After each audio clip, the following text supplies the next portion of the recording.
Hi, I'm Vincent Franchini with Tumblr House. We're here with Charles Coulombe to get his take on the latest news headlines. We have a lot to get to today. Alright. We all know what happened with Hillary Clinton last week. The FBI didn't recommend any criminal charges against her. It seemed like a case could be made for gross negligence, but FBI Director Comey fell back on the excuse that they had never prosecuted for gross negligence under that particular statute. A prominent conservative columnist, Charles Krauthammer, felt that Comey backed off because he didn't want to become, quote, the fulcrum of history that would decide the election. Why do you think Comey didn't recommend criminal charges for Hillary?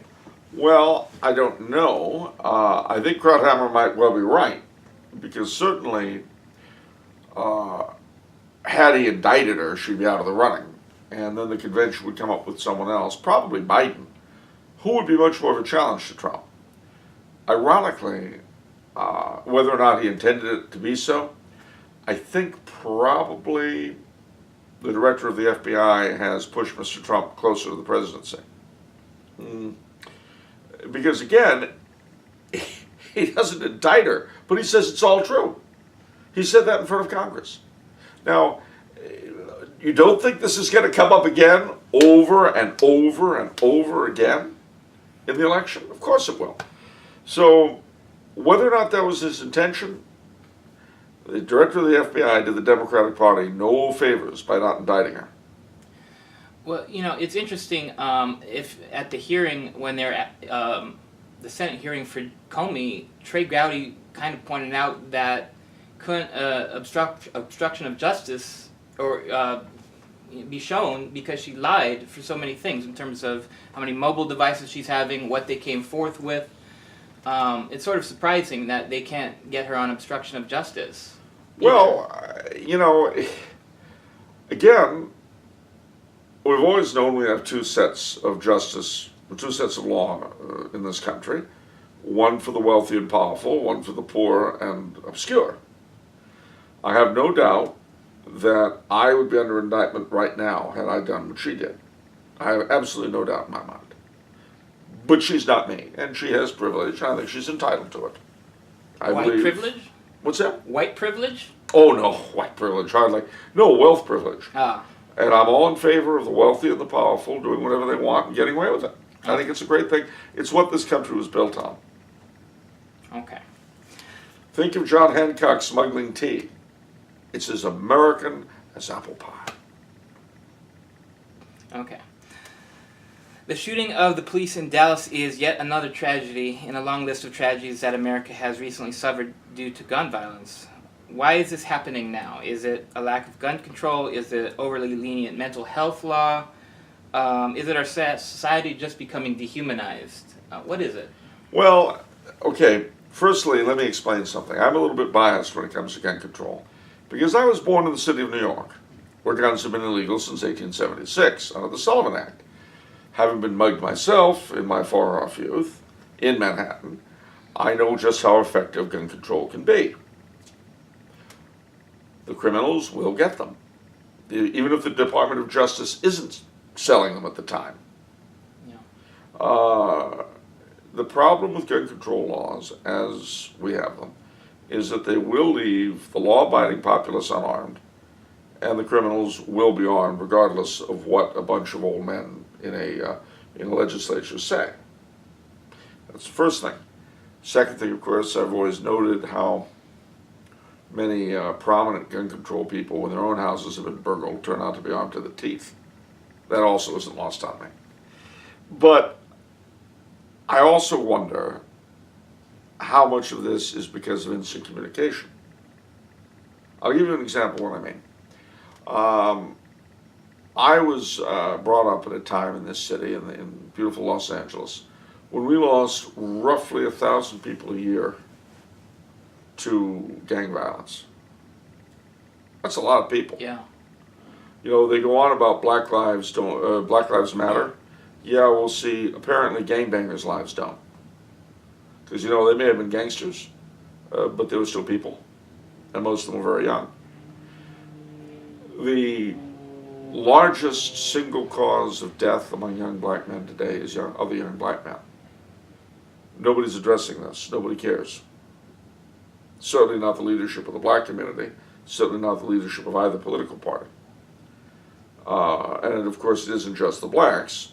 The Latinos, the Chinese, a lot of other areas, and Russians, Colombians, a lot of, it varies from place to place, the exact ethnic makeup. But the fact is that the lives of gangbangers are not important to our lords in the media or politics. And you can say, well, they're gangbangers. Well, yeah, but they didn't start that way. The fact is that no one is willing to address the problem. They'll talk about gun control, they'll talk about this, they'll talk about that, but they won't zero in on this simmering, seething cauldron of violence. Because so long as it is contained in rundown, nasty neighborhoods where nice people who can afford $67,000 a plate dinners for the president wouldn't dream of going, it's all right, doesn't matter. Let them eat each other up. So, what you're seeing, where these things become known and noted, is when they happen in nicer neighborhoods, where this sort of thing isn't supposed to go on, you know. The other thing, too, I have to say about the police violence issue. This past year, if my statistics are correct, 10 whites died at the hands of police since January 1st. 8 blacks, 5 Latinos in the entire nation. Think of how many times when you read about someone getting killed by a cop, over half the time they reach for the holster. People do have to understand that when you reach for a cop's holster, you're begging to die. You don't do that. Now, it could be it's their fault. It could be that just like the McDonald's cups have hot on them now, because people aren't smart enough to realize that hot coffee is hot and can burn you. Similarly, probably every cop's holster should have a sign on it, or maybe skull and crossbones for the illiterate. Don't touch, you'll die. So, I mean, these are rather disparate things. I'm going sort of stream of consciousness on you. But there are also things that just aren't addressed. You notice, in this as in so many other areas in public discourse in our country, it's like a show game. Your attention is always directed away. All right? Why do we not care about gang violence when it is the largest single cause of death, not just among young blacks, but among a lot of other people? Why do we find it shocking that someone reaches for a cop's holster and gets killed? Why do we find this a surprise?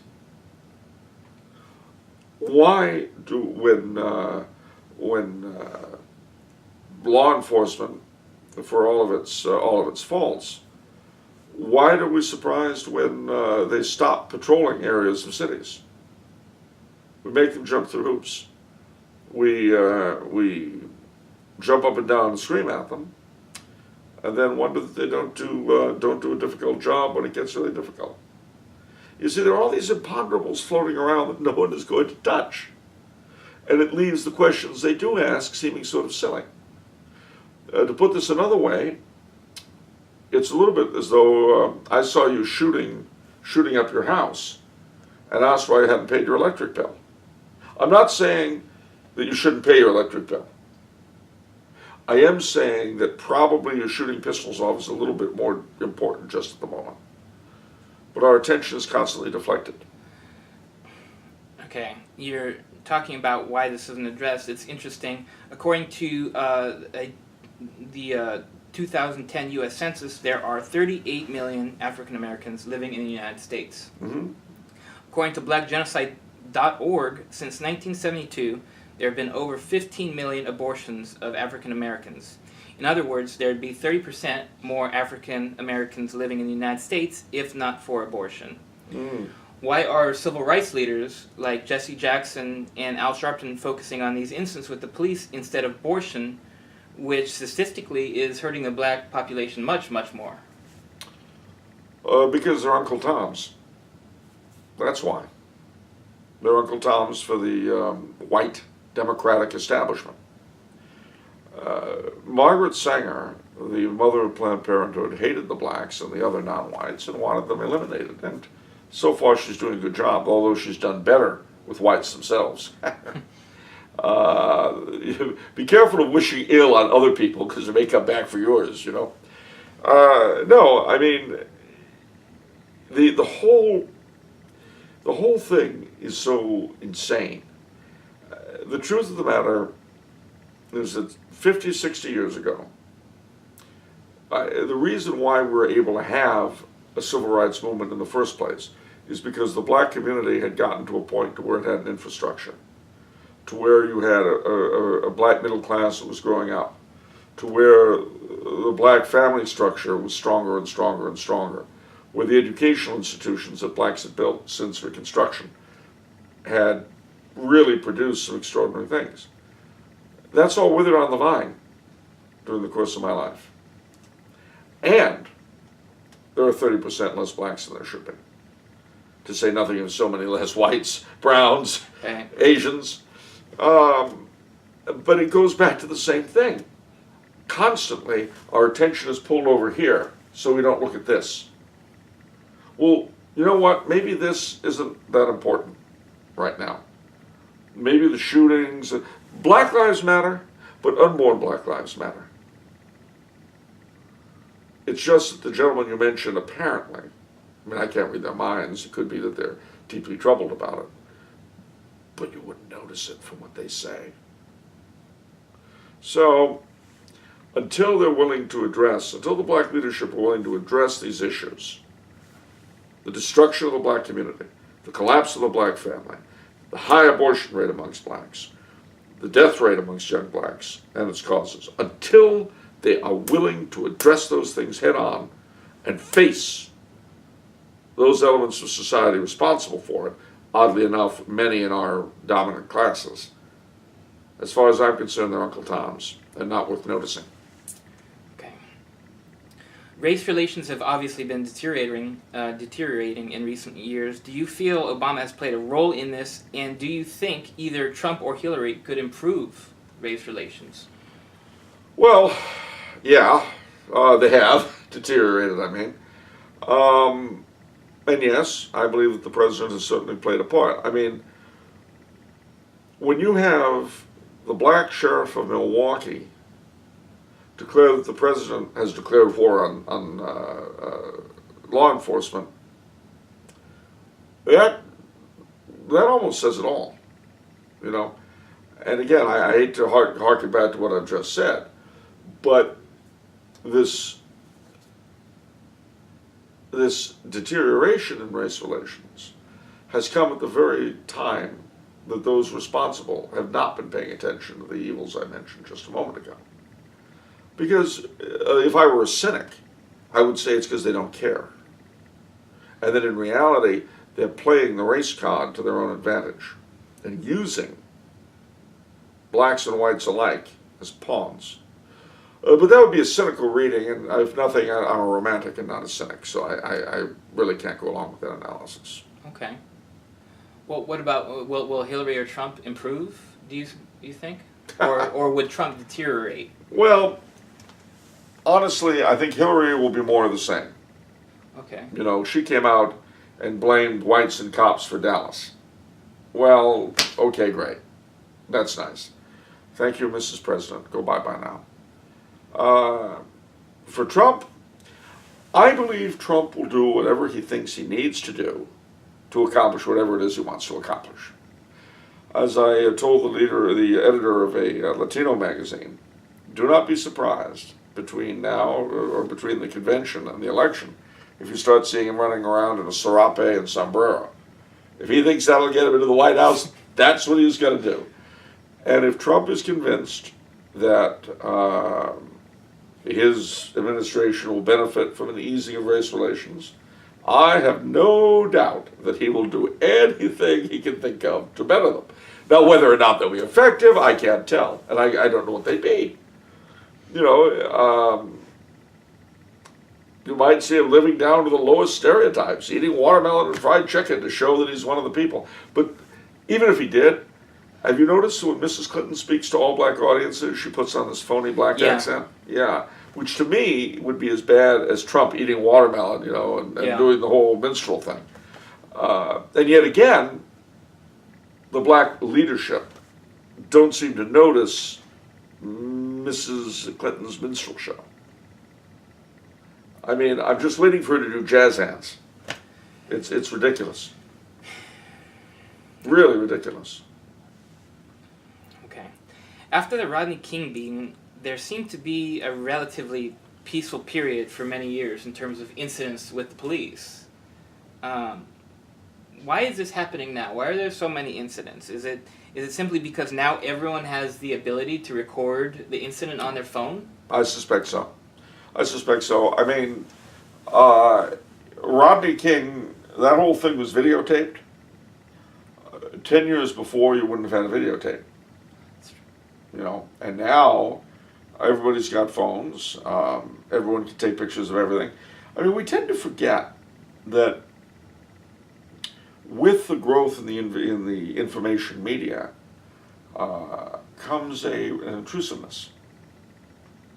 Literally, when you step out, when you do anything, you have to suppose that anything and everything you do may well be recorded. And I don't mean this from the standpoint of some weird government agency. I mean, you try this as an experiment. Go to a supermarket and just start acting crazy in the lot.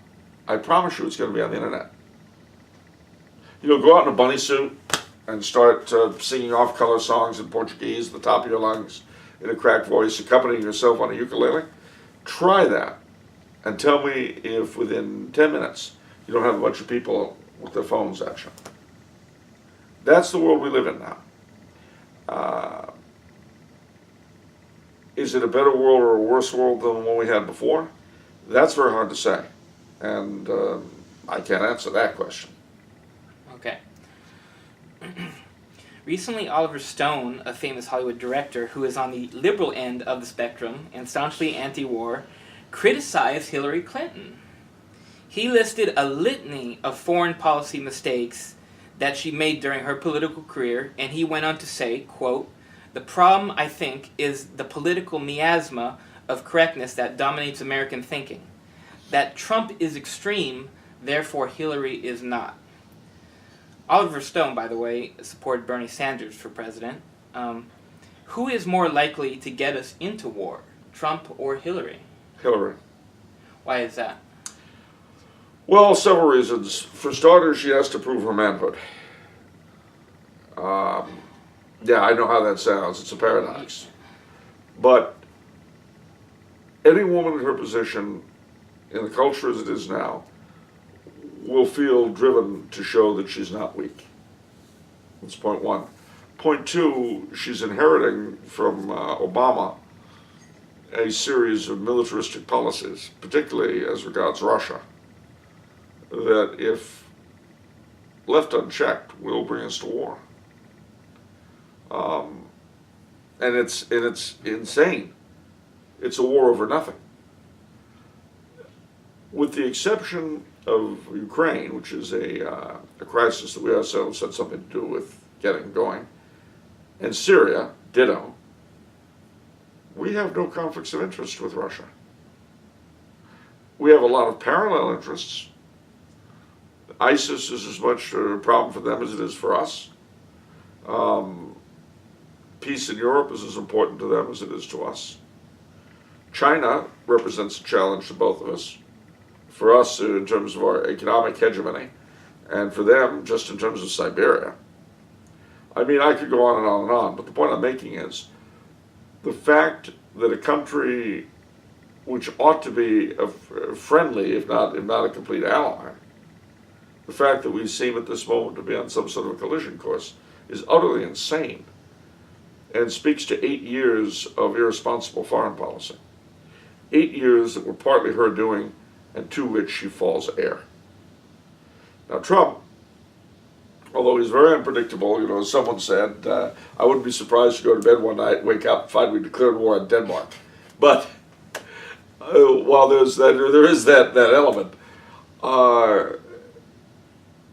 Putin has respect for him, and Putin has said, by the way, that if Hillary is elected, there will be war. He said that. Mm-hmm. Why would he say that? Because, for the same reasons I just did. Because she seems bound and determined. Oh, it would be on her end. He's not saying he would Oh, gosh, be no. aggressive. Okay. No. Trump has made it very clear that he does not want war with Russia. Quite the contrary. And again, just about everything I've said, he said. How sincere he is, who knows? How sincere Putin is, who knows? But the truth of the matter is, the United States as never before has a community of interest with Russia. The fact that we are in this state right now of a demi-Cold War is just insane.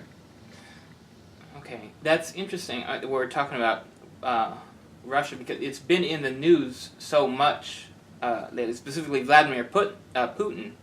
On some of his policies, he seems to be a social conservative, but many say he's a tyrant who engages in political repression.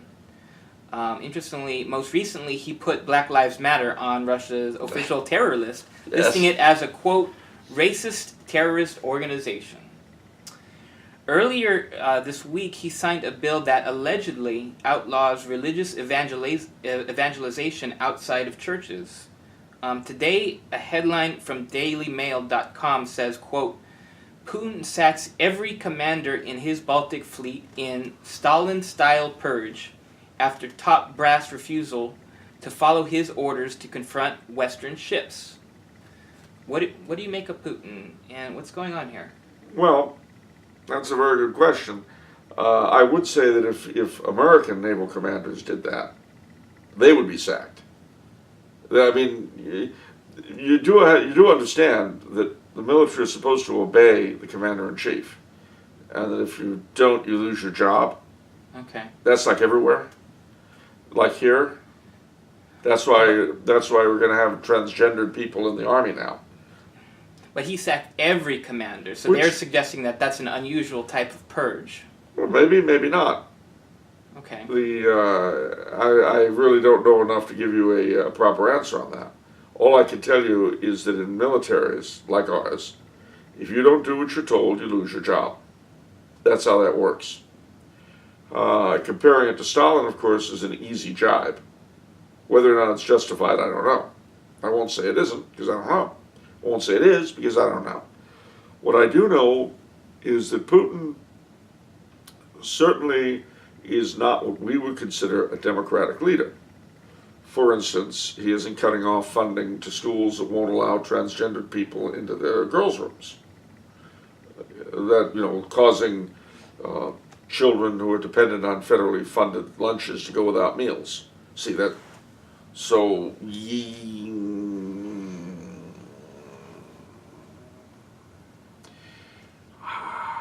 it gets really tough, doesn't it? So much depends on who's being oppressed and who's doing the oppressing. I will tell you that number one, Putin is an ex-KGB man. Number two, supposedly has had some sort of a conversion. I don't know how true that is. I don't know how sincere he is. I have no way of knowing. He might be totally sincere, he might not. I do know that a good deal of his rhetoric you would have to be insane not to agree with, or President of these United States. When he talks about defending Christian values and all that kind of thing. It's all wonderful. I hope he means it.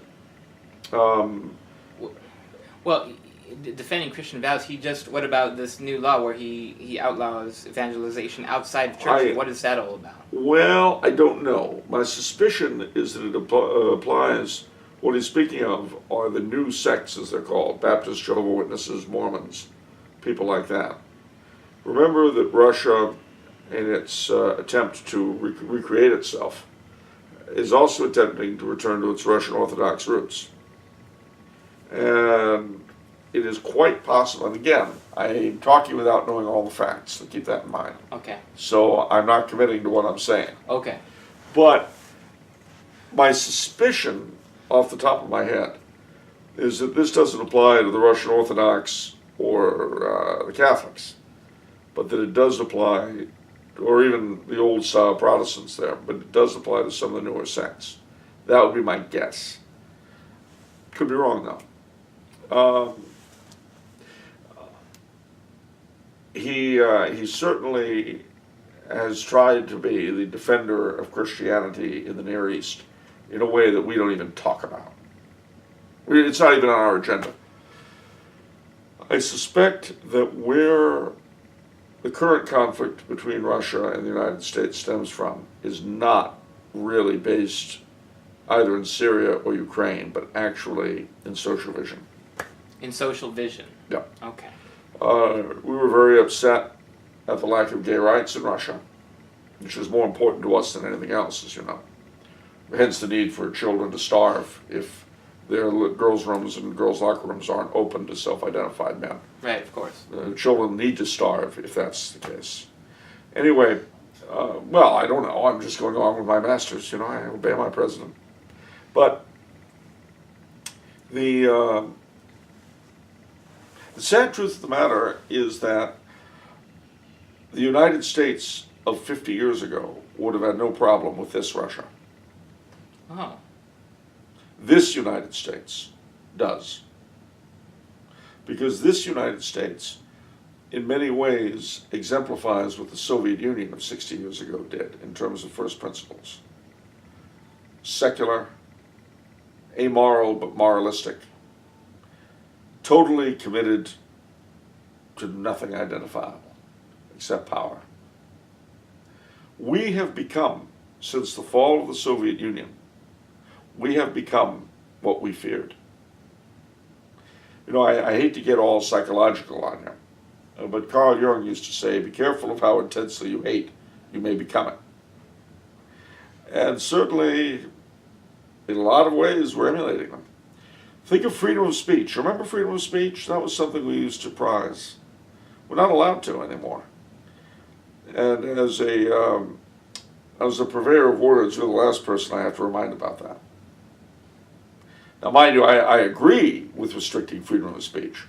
I think that freedom of speech is too precious to be committed to any individual, but should be exercised for us responsibly by our government. That's how I stand. That's what I believe and what I stand for. And I certainly back up my government's attempts to restrict the conversation to more palatable areas. You see, I think that's very important. Because what happens is that people start thinking otherwise. And they start thinking bad thoughts. Thought crimes, in fact. Well, we call them other things. But no, I'm being a little funny, but we have become what we hated. And contrary-wise, Putin is beginning to sound like Eisenhower. And unfortunately, nobody has enough history or enough memory to see that. I have to tell you, you know, when I was a kid, I was like 12 or 13 or younger, first time I saw that old movie, The Miracle of Our Lady of Fatima, I remember the lady appearing and saying, Russia will spread her errors throughout the world, but she will be converted, there'll be a period of peace, and my Immaculate Heart will triumph. I remember, even as a little boy, that sent a chill up my spine. Why, you ask? Because if Russia is converted and we aren't, we're the bad guy. Just so. And I can almost see us heading in that situation. It's a strange time indeed when Pat Buchanan has a column in Pravda. All right, that's it for this episode. If you enjoyed listening to Charles, please subscribe to our Tumblr House YouTube channel. Thank you for watching.